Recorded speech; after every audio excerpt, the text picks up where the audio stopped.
Coucou tout le monde. Alors aujourd'hui je vous présente le tuto de la carte horloge vintage que j'ai réalisé pour l'échange du groupe Rose Bonbon Coco. Donc il s'agit, c'était sur le thème il fallait qu'il y ait une horloge. Donc je suis partie sur un style un petit peu vintage. J'avais pas trop d'idées au départ. Vous allez voir que j'ai construit la carte au fur et à mesure. J'avais une idée globale mais je ne savais pas du tout où j'allais. Donc je suis partie sur du papier cardstock format A5 de chez Action que j'ai plié en deux pour faire ma base de carte. Et ensuite j'ai utilisé ce papier que j'avais acheté sur AliExpress, c'était du papier pour la correspondance. Donc il est assez fin et j'aimais bien au milieu là où il y a les écritures. Donc j'ai reporté les mesures de ma carte, j'ai découpé ça au massicot. Mais je trouvais que les bords étaient trop nets et que ça faisait pas assez vieux au parchemin.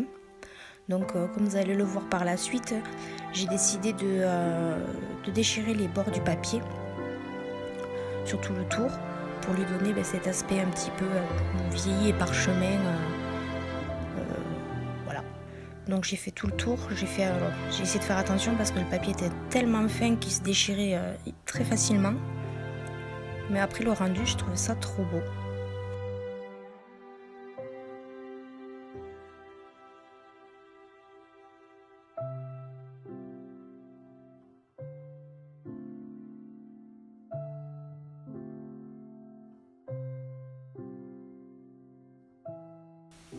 Donc j'ai repositionné un petit peu ce papier sur ma carte pour voir si les dimensions étaient bonnes. Donc voilà, j'essaie de positionner cette découpe que j'adore pour voir un petit peu ce que j'allais faire. Donc voilà, je prends des tampons, j'essaie de voir ce que je vais placer sur ma carte. Et c'est vrai que je l'ai construite vraiment au fur et à mesure. Donc j'avais aussi ces rouages que j'avais achetés sur AliExpress que je trouvais vraiment magnifiques. Et je me suis dit que c'était l'occasion de les utiliser. Donc j'en ai pris quelques-unes. Et voilà, j'essaie de placer un petit peu pour voir ce que va donner ma carte et comment je vais positionner mes éléments dessus.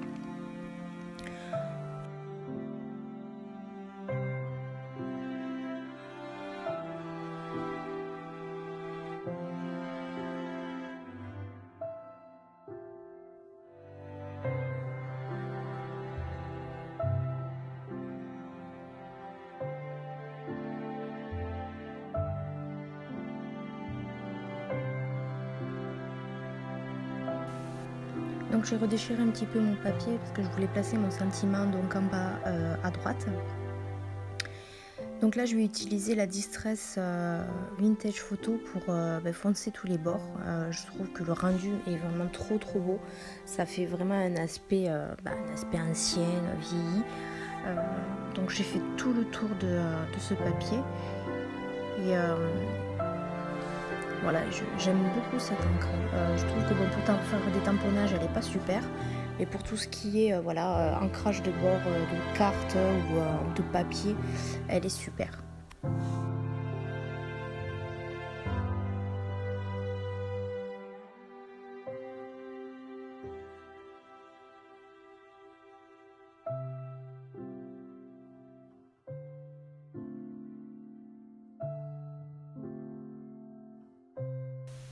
Donc une fois que j'ai ancré tous les bords, donc je prends le sentiment que je voulais positionner. Donc c'est un petit coucou. Voilà, je positionne mon tampon pour voir à quel endroit je vais mettre mon sentiment. J'utilise ma Versafine noire classique elle tient super bien sur n'importe quel papier. Et donc je positionne mon sentiment. Donc ça, ces tampons viennent aussi de chez AliExpress. J'ai acheté pas mal de planches de tampons en français. Et voilà, je trouve ça assez génial. Donc ensuite, je vais prendre un fond écriture. Donc c'est pareil, un tampon. Alors celui-là, je crois qu'il vient de chez Action. Donc je vais utiliser la Distress Vintage Photo.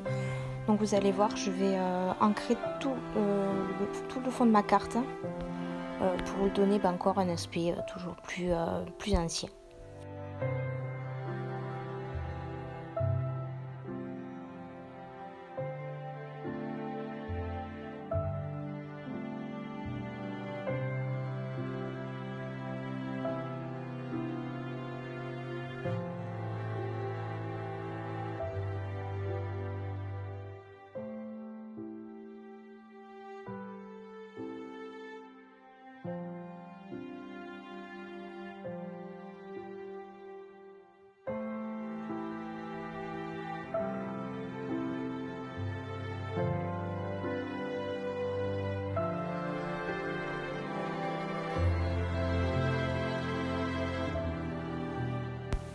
Donc une fois que mon fond de carte est prêt, donc je vais coller tous les éléments que j'ai préparés, donc c'est-à-dire mon papier ainsi que donc mon horloge et mes petits rouages en fer sur ma carte.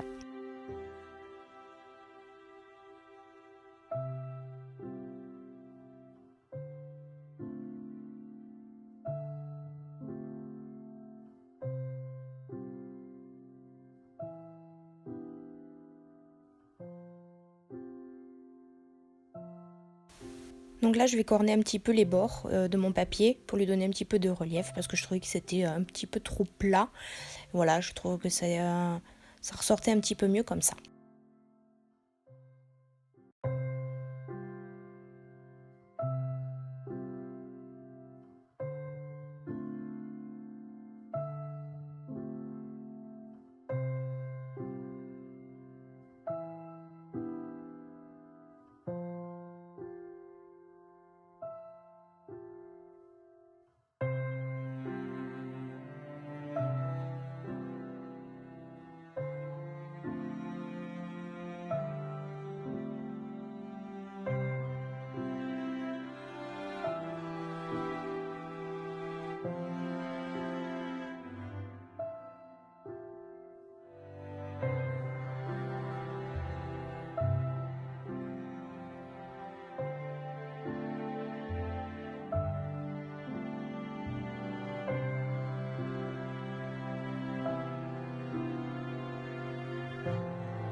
Donc bah, vous allez voir, la colle chaude, elle tenait pas super bien, donc je pense que c'est l'effet du fer qui lui plaisait pas. Donc, mais c'est pas grave, j'ai réussi à enlever donc l'élément qui était à moitié collé, et puis que ça avait déchiré un petit peu mon papier, j'ai remis un petit peu d'encre dessus, et ni vu ni connu, en recollant le rouage dessus, on ne voyait plus rien.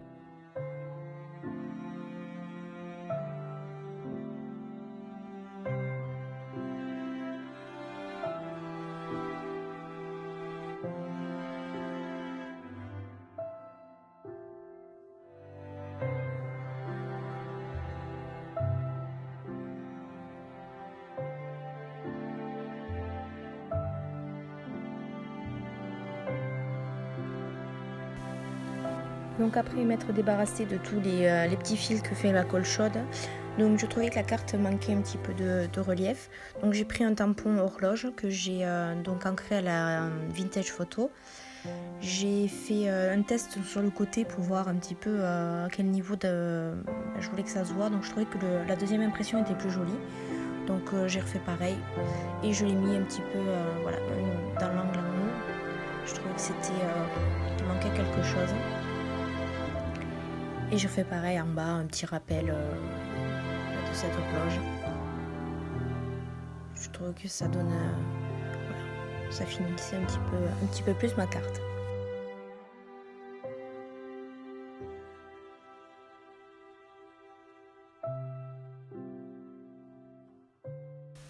Donc là, je vais utiliser les petites perles de chez Action que j'aime beaucoup. Je voulais en mettre quelques-unes par-ci par-là. En fait, au final, vous allez voir, j'en ai mis que 3 en bas à côté de mon sentiment. trouvais que c'était suffisant. Et j'en ai mis des brunes au centre de mes deux horloges, de ma découpe. Donc ça lui donnait un petit aspect brillant que j'aimais beaucoup.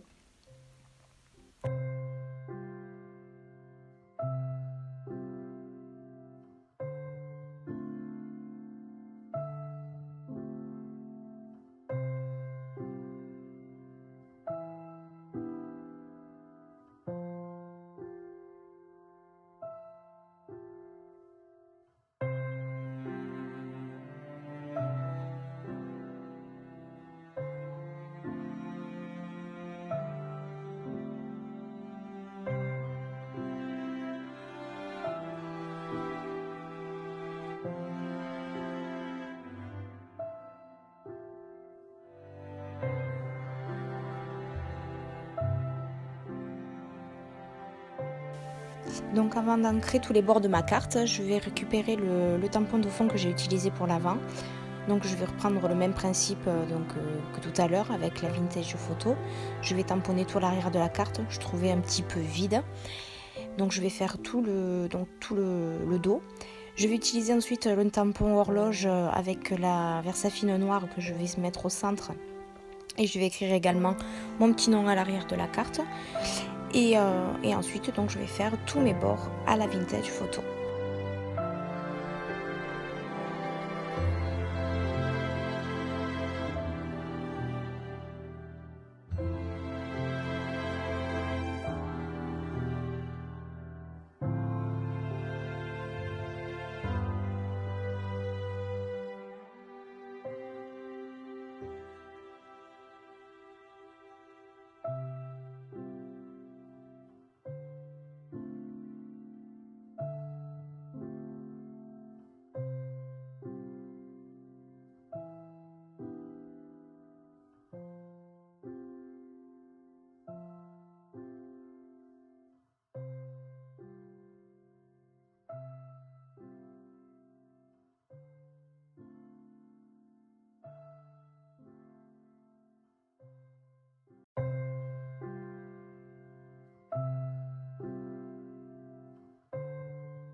Donc j'espère que cette carte vous aura plu. C'est vrai qu'en ce moment j'ai pas trop l'occasion de faire des tutos sur des cartes. Donc n'hésitez pas à me dire en commentaire ce que vous en avez pensé, mettre un petit pouce bleu si ça vous a plu et à vous abonner à ma chaîne si c'est pas encore fait. Sur ce, ciao ciao!